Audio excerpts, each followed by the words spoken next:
Nira. Ako mo guys, nakikirohan to isa. Cuan. Nira. Bismillahirrahmanirrahim. Assalamualaikum warahmatullahi wabarakatuh. Perkenalkan, saya Ernastuti akan melakukan presentasi kasus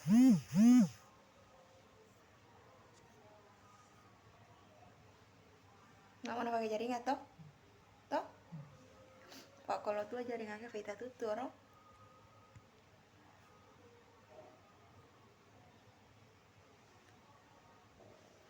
Bismillahirrahmanirrahim. Assalamualaikum warahmatullahi wabarakatuh. Perkenalkan, saya Ernastuti akan melakukan presentasi kasus terkait asuhan keperawatan pada Tuan S dengan diagnosa medis diatestis di unit kemoterapi. Langsung saja, di mana definisi kanker adalah pertumbuhan sel yang tidak terkendali yang dapat menyusup ke jaringan sekitar kemudian menyebar ke area lain yang lebih jauh di dalam tubuh. Sebagian dari sel kanker dinamakan sesuai dengan bagian tubuh pertama kali sel kanker berasal. Kemudian penyebabnya yaitu penyebab kanker penis adalah smegma atau cairan berbau yang menyerupai keju yang terdapat di bawah kulit glans penis, tetapi penyebabnya yang belum tentu diketahui. Kanker serviks pada pasangan seksual dapat meningkatkan perkembangannya kanker penis pada laki-laki. Dan rangkaian asam deoksiribonukleat atau DNA HPV yang ditularkan melalui hubungan seksual telah teridentifikasi pada kanker penis. Kebanyakan keganasan penis adalah kristoma sel setingkat terendah. Kemudian patofisiologinya, dua model karsinoma testis ini in situ telah disusulkan. Yang pertama berpendapat bahwa genosit janin yang perkembangannya menjadi spermatogenesis terlambat dalam mengalami pembelahan sel abnormal, dan kemudian pertumbuhan invasif dimensif oleh stimulasi gonadotropin pasca kelahiran dan pubertas. Kemudian kita lihat di sini.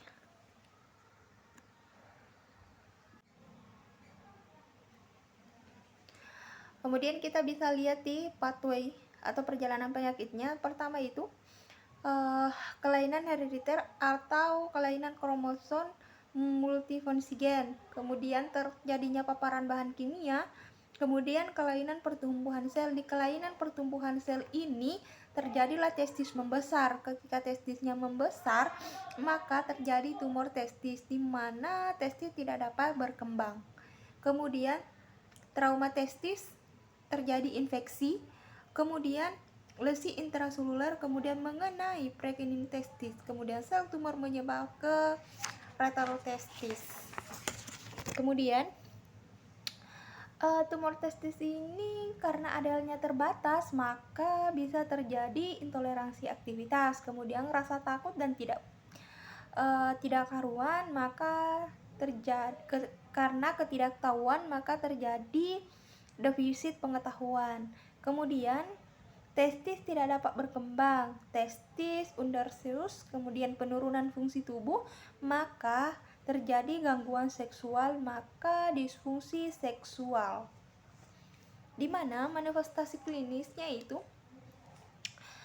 benjolan atau pada testis. Kemudian adalah tanda yang paling umum, yaitu pembesaran atau pembengkakan testis, kemudian penyusunan testis, kemudian perasaan berat di skrotum, kemudian sakit tenggorokan, terus kumpulan cairan dalam skrotum, kemudian ketidaknyamanan atau nyeri pada testis atau skrotum, kemudian pembesaran atau pembuatan pada payudara, kemudian nyeri punggung bagian bawah akibat penyebaran penyakit.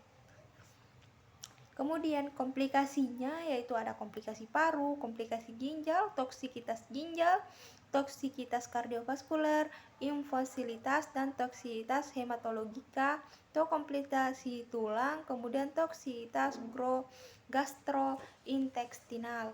Kemudian penata laksanaannya bisa dilakukan dengan operasi, kemudian terapi radiasi, kemudian kemoterapi, dan pengawasan.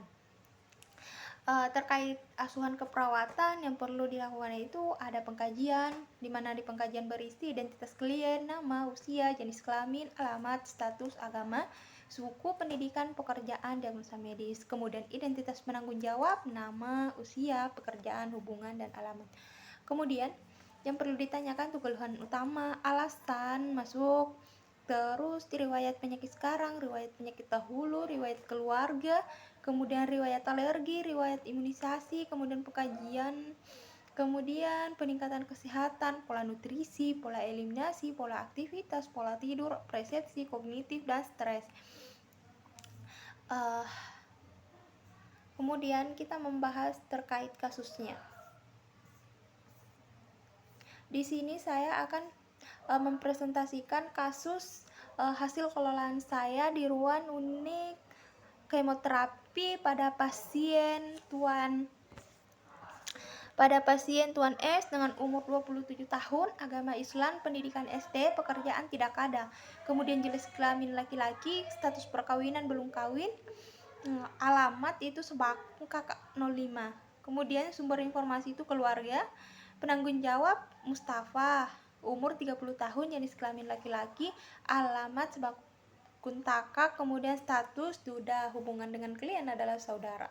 Kemudian identitas medis, tanggal dan masuknya itu 7 Oktober 2021. Kemudian di kamar 2, nomor diagnosa medis atextis dengan nomor RN 8370 sekian.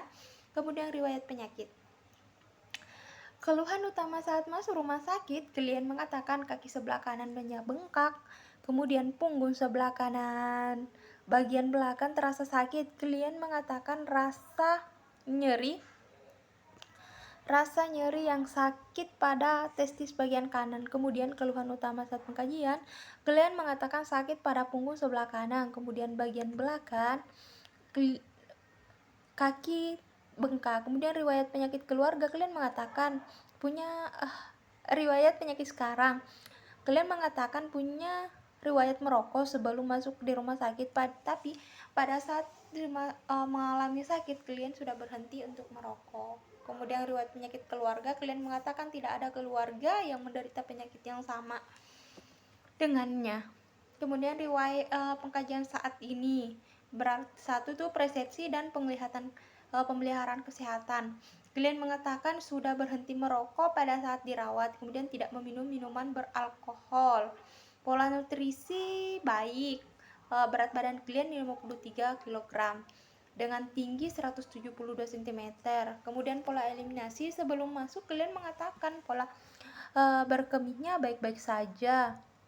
Kemudian selama di masuk rumah sakit, klien mengatakan tidak ada keluhan pada BAB dan BAK-nya. Kemudian pola aktivitas, makan dan minum mandiri, mandi dibantu, toiletin dibantu dengan alat, kemudian berpakaian dibantu, kemudian mobilisasi di tempat tidur mandiri, kemudian berpindah dibantu, ambulasi room dibantu. Oke, kemudian pada perseptual penglihatan, klien mengatakan tidak ada gangguan penglihatan. Klien nampak melihat dengan jelas. Kemudian pendengaran, klien mengatakan tidak ada gangguan pendengaran dan tidak menggunakan alat bantu dengar. Kemudian pengecapan, klien mengatakan mampu membedakan rasa manis dengan rasa asam. Kemudian penciuman, klien mengatakan mampu membedakan antara bau minyak wangi dengan minyak kayu putih. Kemudian sensasi, klien bisa merasakan sensasi jika diberi rangsangan. Kemudian pola tidur dan istirahat. Sebelum sakit, klien mengatakan tidur kurang lebih 8 jam, tidak banyak tidur karena sakit. Untuk keadaan merasa nyeri pada bagian ekstremitas sebelah kanan sampai kaki. Kemudian selama masuk rumah sakit, klien mengatakan tidurnya kurang lebih 8 jam selama di ruangan. Klien mengatakan tidur kurang nyenyak dan tidur siang kurang lebih 2 jam. Kemudian pola persepsi kognitif. Klien mengatakan masih mampu berjalan waktu hanya sebentar lalu berbaring. Kemudian diakibatkan adanya pembengkakan pada ekstremitas bagian bawah. Kemudian pola persepsi dan konsep diri body image, klien mengatakan tidak ada yang berubah dengan dirinya. Kemudian ideal diri, klien mengatakan ingin sembuh dari penyakitnya.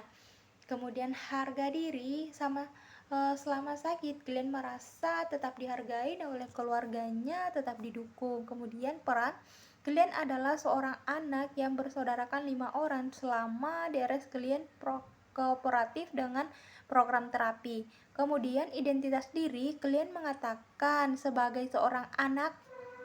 Kemudian pola peran dan hubungan, klien mengatakan perangnya dengan keluarga sangat baik. Kemudian pola seksual dan reproduksi, klien mengatakan tidak ada gangguan reproduksi. Kemudian pola coping dan toleransi, klien mengatakan keluarga membantu menjaga, memberi support, dan membantu mengambil keputusan. Dalam melakukan kemoterapi, klien mengatakan tidak khawatir terkait tindakan kemoterapi. Pola nutrisi dan pola nilai dan kepercayaan, klien mengatakan tidak melakukan sholat pada saat dirawat. Kemudian pemeriksaan fisik, keadaan umum kosmetis. Kemudian TTV, tanda-tanda TTV, tekanan darah 118/77 mm higrogirum, kemudian nadi 80 kali per menit, pernapasan 20 kali per menit, suhu 36,2 derajat Celcius. Kemudian keadaan kosmetis, kepala terlihat tidak ada rambut bersih, tidak ada benjolan dan tidak ada massa. Kemudian mata, konjungtiva tidak melebar, pupil tidak ada pembengkakan, sklera terlihat berwarna putih dan pupil terlihat disokor. Telinga, satu telinga, inspeksi telinga bersih, tidak ada kelainan, simetris, tidak ada massa. Kemudian hidung, tidak ada pulpebrak, pernapasan cuping hidung terlihat bersih, tidak ada massa. Kemudian mulut, tidak tampak, lidah tampak bersih, kemerahan. Kemudian bibir tampak lembab. Kemudian gigi, sebaran gigi merata, tidak ada gigi palsu. Kemudian leher, tidak ada pembesaran kelenjar tiroid. Kemudian paru-paru, inspeksi dada simetris, warna kulit normal, kemudian tidak ada nyeri tekan, kemudian suara paru sonor normal, kemudian auskultasi, tidak ada suara napas tambahan. Jantung, batas jantung semua jelas. Sini saja. Batas jantung kanan atas ICS 2 lip PS dextra, kemudian batas jantung kanan bawah ICS 5 lip dextra, kemudian batas jantung kiri ICS 2 sinistra, kemudian batas jantung kiri ICS 2 L A sinistra, kemudian batas-batas jantung, auskultasi bunyi jantung normal. Kemudian abdomen, inspeksi perut terlihat rata, tidak ada pembengkakan. Kemudian gerakan peristaltik normal, yaitu 5-35 kali per menit. Kemudian tidak ada nyeri tekan. Kuadran 2 gaster, tidak ada nyeri tekan abdomen. Kuadran 2-3 tidak ada massa, tidak ada nyeri tekan. Kemudian kuadran 4 tidak ada nyeri tekan pada titik mix. Kemudian perkusi bunyi timpani. Terus turgor kulit. Turgor kulit CRT-nya yaitu kurang lebih 2 detik. Kemudian genitalia tidak dikaji. Ekstremitas lengan kanan terpasang impuls, kekuatan otot 5, kemudian 5. Terus kita masuk ke hasil pemeriksaan laboratorium. Di sini kita lihat bahwa ada hematologi lengkap. Hemoglobinnya leukosit, eritrosit, hematoksit, trombosit, indeks eritrosit, MC dan MC. Terus program terapi obatnya itu ada obat oral tramadol 50 mg 3 kali 1 tablet. Kemudian ada premed, injeksi ongkestron 1 ampul, injeksi dexa 1 ampul intravena, kemudian injeksi lasik 1 ampul intravena, kemudian spool NaCl 100 cc 30 menit. Kemudian ada analisa data. Di analisa data yang dilakukan pada tanggal 11 bulan 10 2021, didapatkan data subjektif. Klien mengatakan nyeri daerah pinggul sebelah kanan bagian belakang sampai kaki kanan. Klien mengatakan kakinya bengkak dan juga terasa nyeri. Kemudian saat dilakukan inspeksi terlihat punggung sampai kaki sebelah kanan klien bengkak dan warnanya sedikit. Saat dipalpasi terlihat klien sedikit menahan sakit. Maka di sini bisa diangkat problemnya itu nyeri akut.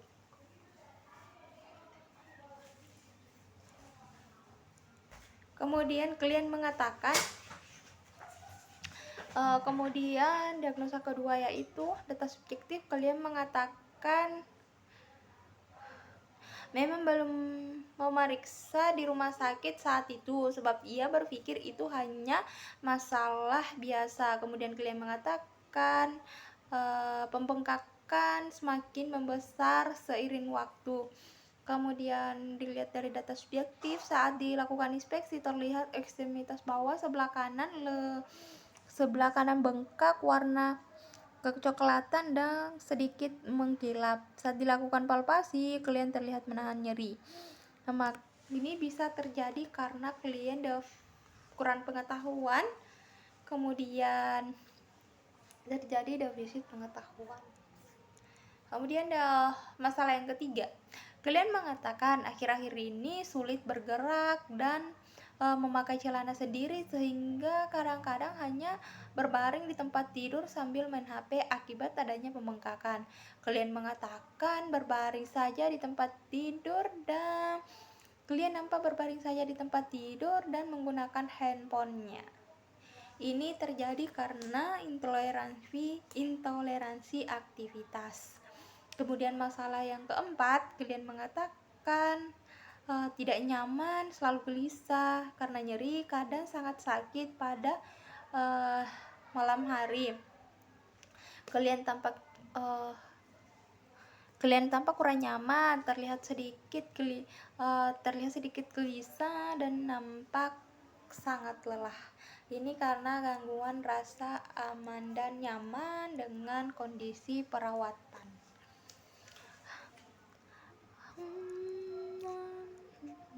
Di sini intervensi yang perlu dilakukan itu setelah dilakukan tindakan keperawatan selama 2 kali 24 jam diharapkan tingkat nyeri menurun dengan kriteria hasil keluhan nyeri menurun, kemudian meringis menurun, sikap proaktif menurun, gelisah menurun, kemudian kualitas tidur meningkat.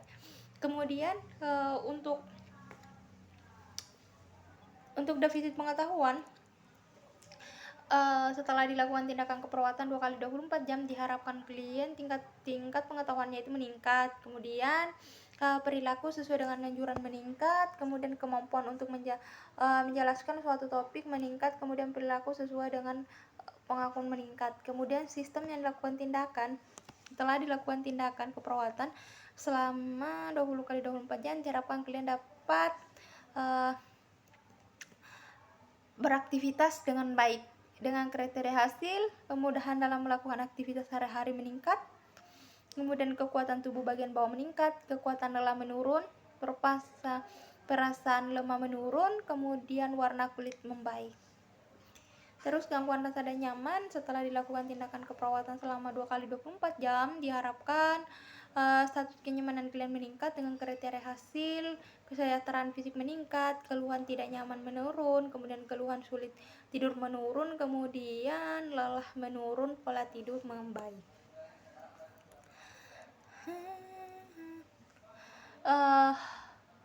Kemudian yang perlu diimplementasikan dari masalah yang pertama tadi itu yaitu terkait dengan nyeri akut, yaitu mengidentifikasi lokasi nyeri, mengidentifikasi respon verbal, dan kemudian untuk intoleransi aktivitas menjelaskan faktor resiko yang mempengaruhi keterbatasan, kemudian mengajarkan perilaku hidup bersih dan sehat, kemudian menghindari kemoterapi, kemudian menjadikan manajemen stres, kemudian mengedukasi program Terus untuk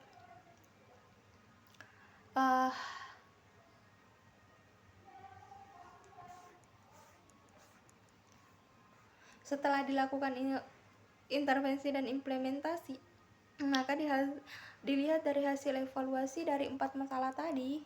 Di sini ada nyeri akut, itu masalah keperawatan nyeri akut belum teratasi, maka perlu dilanjutkan intervensi 1.1, 1.2, 1.3, dan 1.4. Kemudian untuk intervensi yang teratasi, untuk masalah keperawatan teratasi, seperti defisit pengetahuan teratasi, kemudian intoleransi aktivitas belum teratasi ya, gangguan rasa aman dan nyaman teratasi, maka dari kedua masalah ini bisa dipertahankan intervensinya, kecuali yang belum teratasi ini ada masalah intoleransi aktivitas, masih perlu dilakukan pelatihan berikutnya. Baik, terima kasih. Baik, terima kasih. Itulah tadi hasil presentasi kasus saya. Lebih dan kurangnya mohon dimaafkan. Wabillahi taufiq wal hidayah. Wassalamualaikum warahmatullahi wabarakatuh.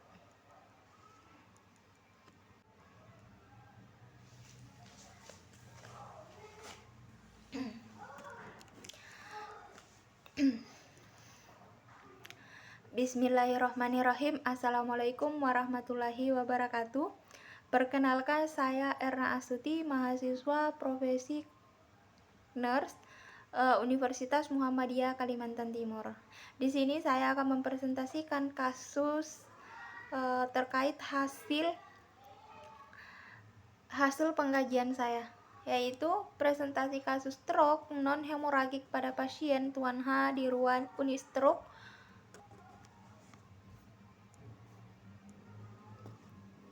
Nah, di mana kita ketahui bahwa definisi stroke adalah gangguan peredaran darah otak yang menyebabkan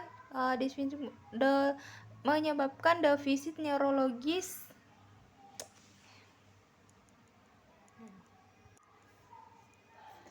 Bismillahirrahmanirrahim. Assalamualaikum warahmatullahi wabarakatuh. Perkenalkan, saya Erna Astuti, mahasiswa profesi nurse Universitas Muhammadiyah Kalimantan Timur, akan mempresentasikan presentasi kasus dengan diagnosa medis stroke non hemoragik dengan pasien Tuan H di ruang Unistroke di Rumah Sakit RSUD Dr. Kanujoso di Jatiwibowo, Balikpapan. Yang pertama, dimana kita ketahui bahwa stroke adalah gangguan peredaran darah otak yang menyebabkan defisit neurologis mendadak sebagai akibat iskemia atau hemoragik sirkulasi saraf otak. Kemudian menurut Mutakin 2008, stroke non hemoragik adalah infark atau kematian jaringan yang serangannya terjadi pada usia 20-60 tahun dan biasanya timbul setelah beraktivitas fisik atau karena psikologis yang disebabkan karena trombosis maupun emboli pada pembuluh darah di otak. Stroke non hemoragik yaitu pertumbuhannya pembuluh darah, tersumbatnya pembuluh darah yang menyebabkan aliran darah ke otak sebagian atau keseluruhan terhenti 80%.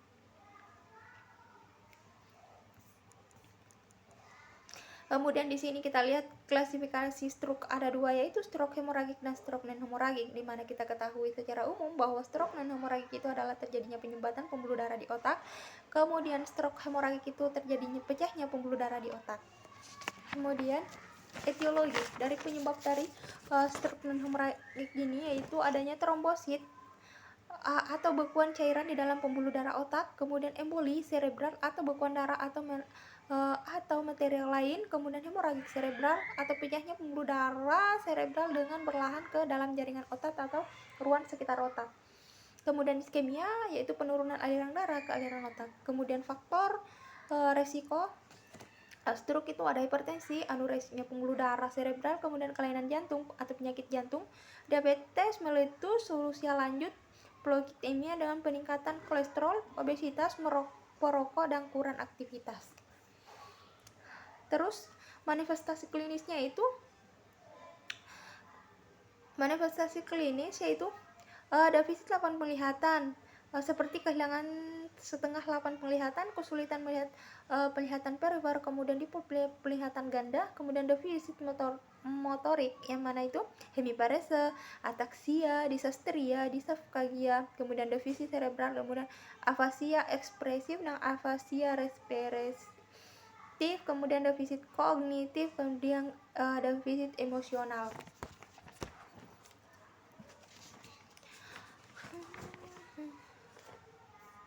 Dilihat dari bagan yang ada di sini, atau pathway atau perjalanan penyakit dari stroke non-hemoragik itu, dimana faktor yang tidak dapat dimodifikasi seperti umur, ras, jenis kelamin, kemudian genetik.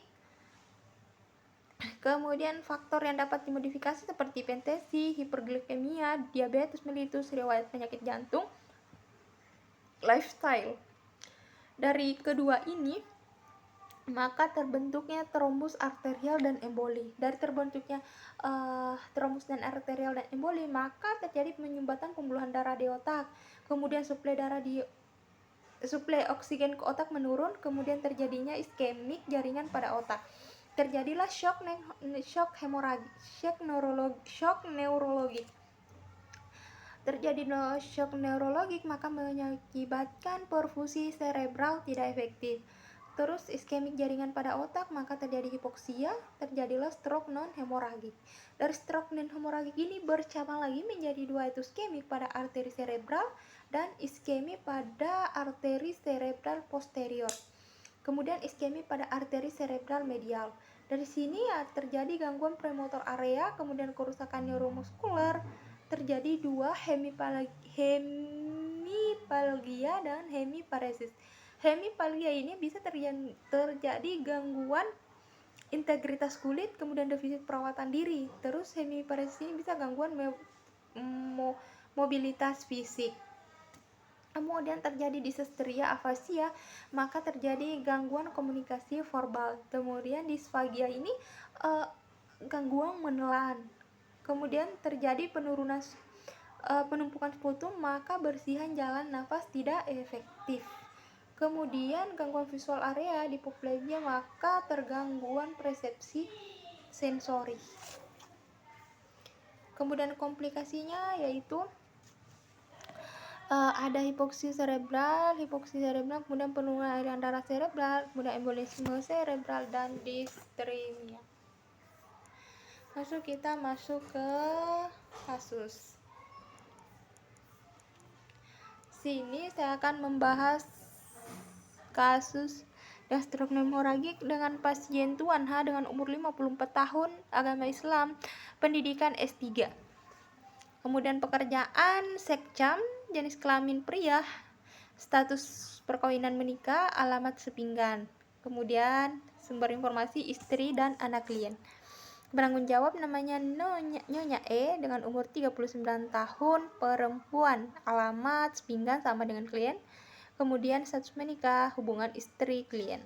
Kemudian tanggal masuk itu 18 Oktober 2021 dengan bangsal teratai unistroke dengan diagnosa medis stroke non-hemoragik.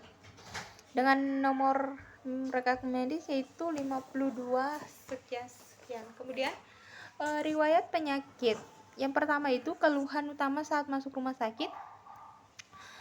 Klien masuk rumah sakit pada tanggal 18 Oktober pukul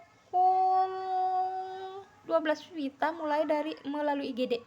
Istri klien mengatakan jam 7.00 setelah sempat klien sarapan, klien tampak lemas dan tiba-tiba tidak sadarkan diri dan mengalami keletihan 1 kali. Kemudian keluhan utama saat pengkajian. Pada saat pengkajian pada tanggal 25 Oktober 2021 jam 13.15 di ruang 6B Unistroke dengan keluhan, istri klien mengatakan klien sudah mulai merespon saat diajak komunikasi.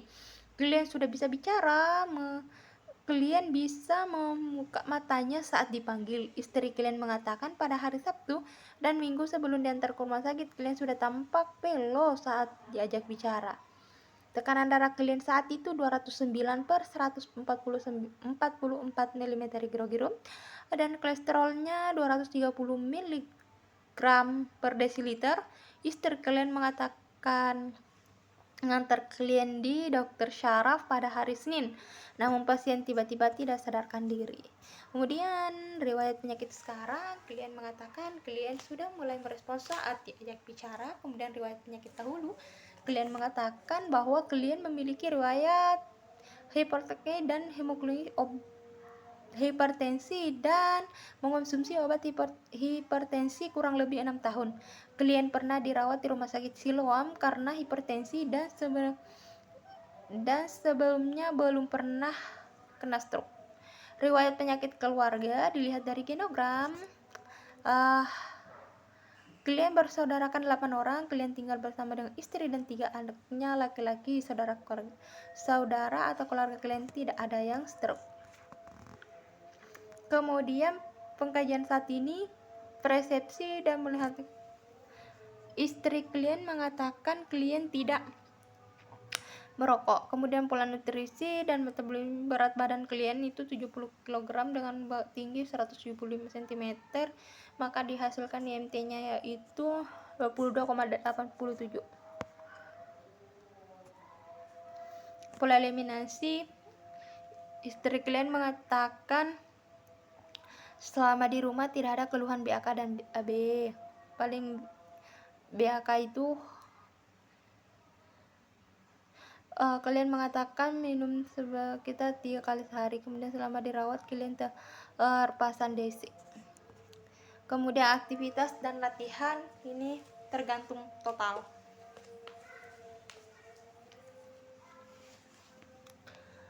Makan dibantu, mandi dibantu, toiletin dibantu, kemudian berpakaian dibantu, tergantung total. Kemudian tingkat aktivitas mobilitas yaitu Tuan H, ketergantungan total tingkat aktivitasnya itu 4. Kemudian pola perseptual, istri klien mengatakan tidak ada masalah dengan penglihatan. Kemudian pendengaran, istri klien mengatakan tidak ada gangguan pendengaran dan klien tidak menggunakan alat bantu dengar. Kemudian pengecapan tidak dapat dikaji. Kemudian penciuman tidak dapat dikaji. Kemudian sensasi, klien melokalisir nyeri saat diberikan sensasi nyeri. Kemudian pola tidur dan istirahat, istri klien mengatakan tidur jam 8 atau 10 sebelum masuk rumah sakit ya. Kemudian sesudah masuk rumah sakit, istri klien mengatakan pada saat malam tidur kurang lebih 3 jam saja. Kemudian pola kognitif, istri klien mengatakan bahwa dia tahu kalau stroke dapat disebabkan oleh hipertensi. Kemudian pola persepsi diri, body image, istri klien mengatakan Kemudian ideal diri, istri klien berharap klien cepat pulih kembali. Kemudian harga diri, istri klien tetap dihargai dan disayangi oleh istri. Kemudian peran, klien adalah kepala rumah tangga yang bekerja. Identitas diri, klien adalah seorang kepala rumah tangga dan seorang suami. Pola peran dan hubungan, istri klien mengatakan bahwa klien dengan keluarganya terjalin dengan baik. Pola seksual dan produksi, istri klien mengatakan kalau klien seorang suami dan mempunyai 3 orang anak. Pola coping dan toleransi aktivitas. Tampak anak dan istri klien setia menjaga memberikan dukungan, stres, dan support. Pola nilai dan kepercayaan, istri klien mengatakan sebelum klien masuk rumah sakit, klien rajin beribadah, dan pada saat masuk rumah sakit atau pada saat dirawat, klien tidak melakukan sholat. Kemudian pemeriksaan fisik.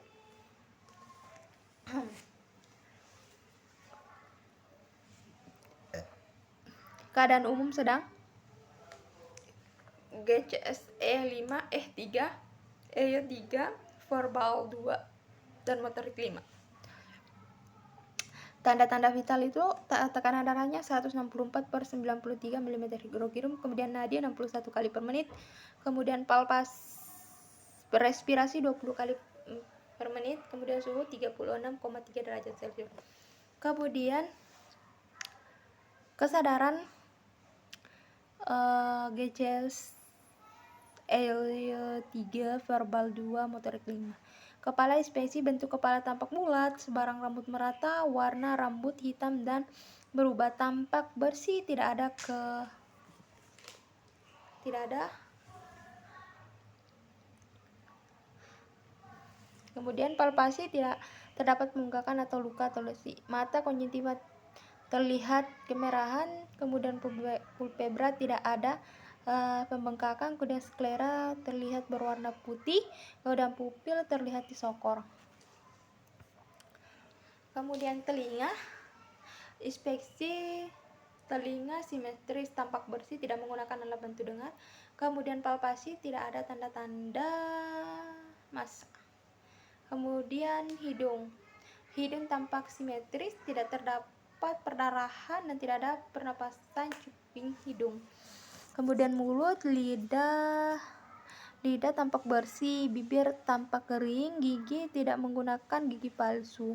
Kemudian leher tidak ada pembesaran kelenjar tiroid, dada dan toras, paru-paru, jantung, inspeksi dada tanpa simetris, pola napas teratur. Kemudian palpasi tidak ada teraba massa, tidak ada benjolan, palpasi terdengar bunyi sonor di seluruh 8 paru, auskultasi tidak ada terdengar bunyi suara napas tambahan. Abdomen, bentuk perut simetris, tidak ada tambahan pembengkakan. Kemudian saat terdengar bising usus kurang lebih 5 kali per menit. Kemudian perkusi terdengar bunyi timpani. Palpasi saat diraba tidak ada terasa massa. Turgor kulit CRT-nya kurang lebih 2 detik. Kemudian genitalia tanpa terpasang DC. Ekstremitas terpasang infus. Kemudian ekstremitas atas kiri 3, 4. Ekstremitas kanan. Udah hasil pemeriksaan laboratorium. Di sini kita lihat bahwa leukositnya itu 0,7, kemudian MCU-nya itu 79,9, kemudian neutrofi 37,8, kemudian limfosit 61,9, kemudian urea darahnya itu 70.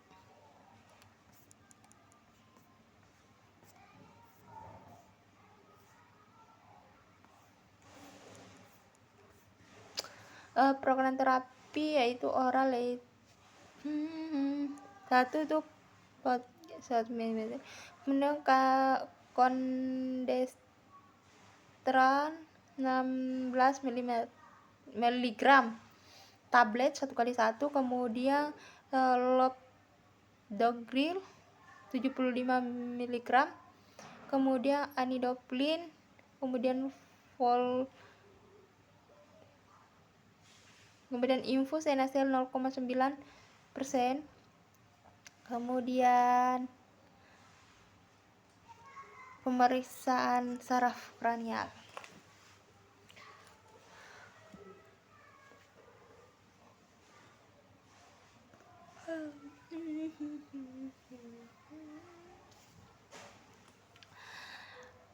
Pemeriksaan saraf kranial, nervus olfactorius itu penciuman terganggu, tidak bereaksi saat dikasih. Kemudian nervus opticus, penglihatan kurang, kemudian 8 pandang tidak bisa dikaji. Kemudian nervus oculomotorius tidak dapat dikaji, nervus tocularis tidak bisa dikaji, nervus trigeminus terganggu, kemudian nervus abducens tidak dapat dikaji, nervus facialis tidak dapat dikaji, nervus aktivitas terganggu total. Kemudian nervus glosopharyngeal itu, kemudian nervus vagus kalian ada muntah, kemudian nervus oxycerus tidak ada pedungan verbal, kemudian nervus hiperglosus itu kalian menarik lidah pada saat dilakukan oral hygiene.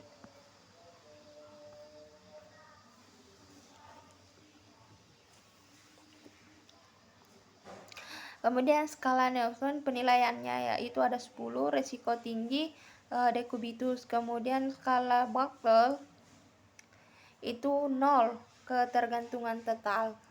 Kemudian skala Morse ada skor 35 yaitu resiko rendah. Kemudian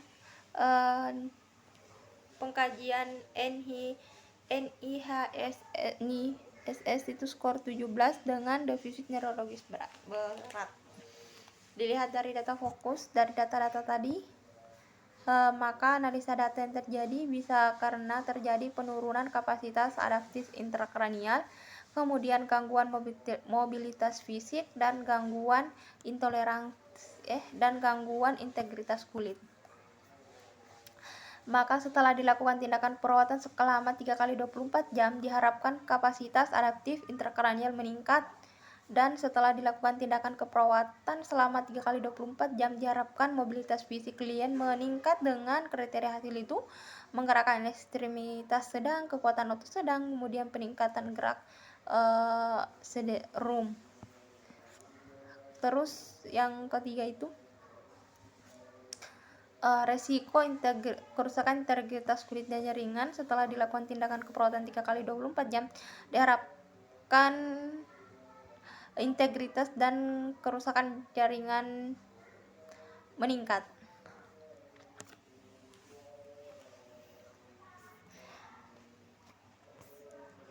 Kemudian dilihat dari implementasi, maka dapat disimpulkan untuk masalah keperawatan penurunan kapasitas adaptif intrakranial sebagian teratasi dilihat dari skornya itu awal 2, target 3 dan akhirnya 3. Kemudian gelisah target awal 2, target 4, kemudian akhir 3. Kemudian tekanan darahnya awalnya 2, kemudian target 2, akhir 2. Kemudian yang kedua itu gangguan mobilitas fisik teratasi sebagiannya, maka perlu dilanjutkan intervensi. Dan yang terakhir